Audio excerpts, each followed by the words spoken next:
بسم اللہ الرحمن الرحیم۔ السلام علیکم ناظرین، حضرت بشر حافی رحمۃ اللہ علیہ، ان کے بارے میں منقول ہے کہ وہ ایک بہت بڑے شرابی تھے۔ شراب پینا، نشہ کرنا یہ ان کی عادات میں شامل تھا۔ ان کے 12 شراب خانے تھے جس میں ہر وقت جام گردش کرتے رہتے تھے اور شراب کی محفلیں جمی رہتی تھیں۔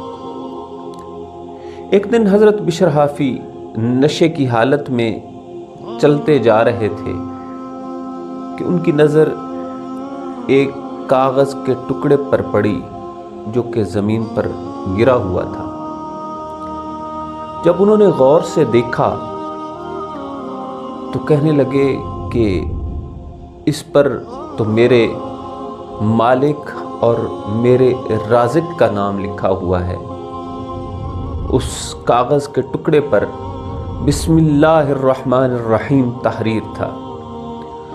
حضرت بشر حافی نے وہ کاغذ کا ٹکڑا اٹھایا، اس کو صاف کیا، چوم کر اپنی آنکھوں پہ لگایا اور اپنی جیب سے خوشبو نکال کر اس کاغذ کے ٹکڑے پر لگائی۔ پھر اس کاغذ کے ٹکڑوں کو اپنے گھر میں ایک اونچے اور اچھے مقام پر رکھ دیا۔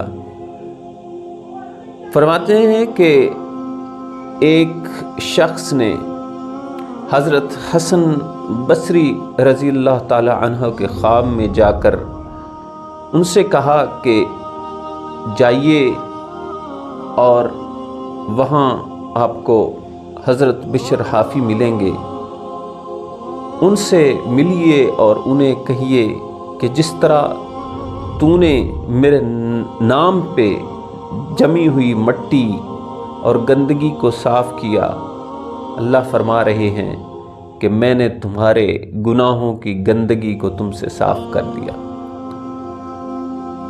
حضرت حسن بصری رضی اللہ تعالی عنہ جب تشریف لے گئے اور حضرت بشر حافی کو معلوم ہوا کہ حضرت حسن بصری رضی اللہ تعالی عنہ تشریف لائے ہیں تو وہ بہت ڈرے اور خوفزدہ ہوئے کہ میں تو گناہ گار آدمی ہوں، یہ اتنا بڑا نیک وکار آدمی یقیناً میرے گناہوں پر مجھے ڈانٹے گا اور مجھے گناہوں سے منع کرے گا۔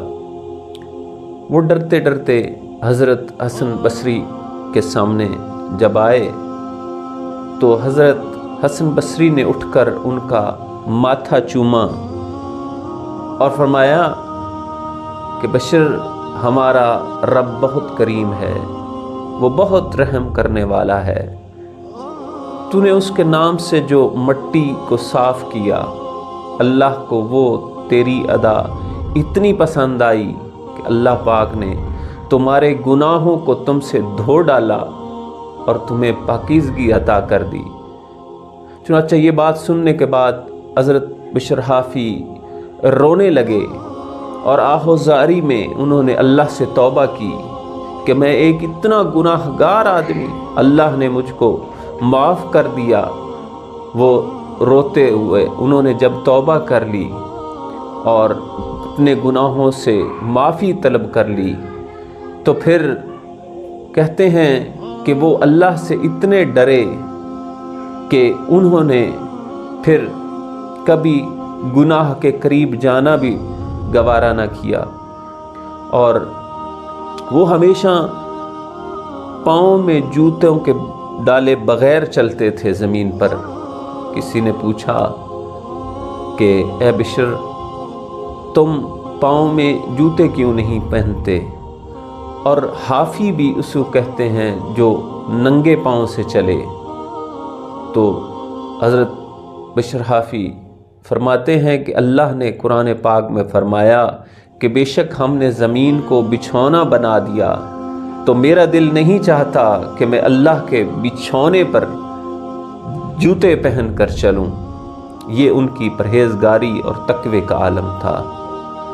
ناظرین، اللہ بہت کریم ہے، وہ بہت رحیم ہے۔ ہم اگر اس کی طرف ایک قدم اٹھاتے ہیں تو وہ ہماری طرف دوڑتا ہے۔